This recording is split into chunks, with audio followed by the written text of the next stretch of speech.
And I, of course, will see you on the other side. You know, you should shut notifications off on your computer if you're going to do a vlog, because, you know, I've got to try to edit that out in post. And you know what? I'm not going to edit it out in post so you can learn the hard way like I just did.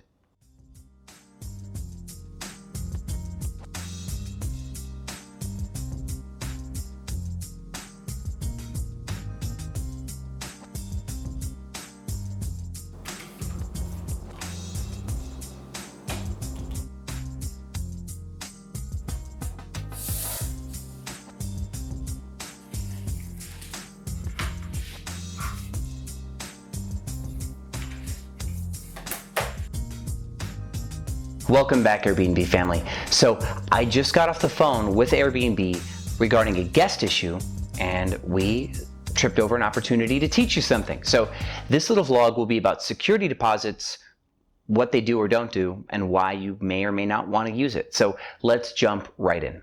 Okay, so this phone call was about a guest who got towed. Just like when I was in Italy, how I had guests getting towed from the same building for no parking passes, same building, same problem. And so here's the breakdown. The cleaners did not report that parking passes were missing. My property manager, Catherine, got the cleaners later to go back and get new passes, but the building gave them temporary parking passes that had expiration dates. The cleaners did not check that these passes were expiring. The guest had a pass that expired and they got towed. So mindfulness here is the lesson. The cleaners need to be trained to be mindful, and this is a new thing for them. So I guess I'm not going to completely blame them because they weren't really briefed on checking. And I guess you should really plan for anything to go wrong in this case. And in this case, it was just not communicated that the passes issued were expiring ones. I don't think Catherine knew. The cleaners didn't think to check the dates on them. And it unraveled. So we're paying the guests for their cost of tow refund. We're paying the guests for their Ubers to and from the tow place. That's all done. Now, when I was on the phone with Airbnb, they said, well, why don't you put a security deposit like charge for people and the parking passes? I guess the lady on the phone thinks that this isn't too uncommon that people lose parking passes. But then I asked her, well, what's really the difference, right? Because here's what she said: you have to go to the resolution center and file a resolution in order to get paid for your security deposit. I'm like, well, what's the difference than just charging the guest normally, like going into the resolution center asking for the money? She really couldn't tell me. She said that the only real big difference that she sees on her end is that the host gets paid more frequently when they cannot charge the guest. Right? So the resolution center should do that anyway. They have a host guarantee. So if a guest breaks or steals something, Airbnb should reimburse you even if the guest doesn't pay for it or cannot pay for it. That's what the guarantee is for. So maybe here's one thing that she meant. And I would like you guys, any of you who use security deposits, maybe you can confirm this. Maybe if you have a security deposit set up and then you have to go to the resolution center to get a replacement cost for like a parking pass in this hypothetical situation, maybe they pay you out faster, right? Because normally you have 72 hours before the guest either confirms or denies and says, yes, it was me, or no, I won't pay you, and then you get Airbnb involved, etc. Maybe the security deposit is just an expedited version of this, because otherwise procedurally, the lady on the phone said it's really no different. So any of you using security deposits, please speak up, let us know.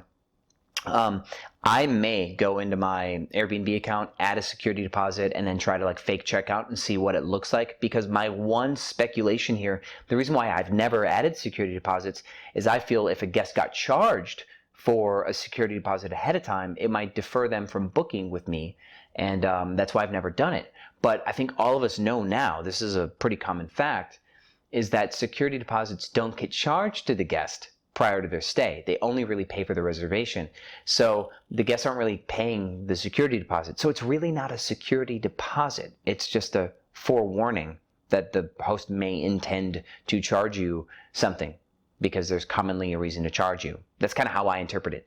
So let me get on my Airbnb platform, take a gander, fake checkout. I'll post the photos on my Facebook page, facebook.com/Airbnb automated, and we'll see how that goes.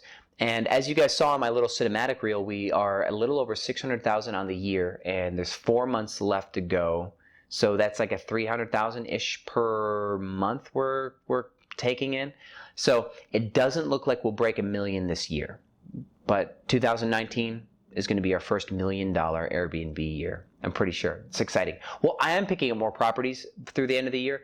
So who knows, maybe we might get close, but there's an extra $100,000 gap-ish that we've got to fill, and I don't know if we're picking up enough properties to clear that extra 100,000. So stay tuned on that journey, because that's why we're all here, right, is to get Airbnb rich. So, but by the way, loving doing this content for you guys, so thank you.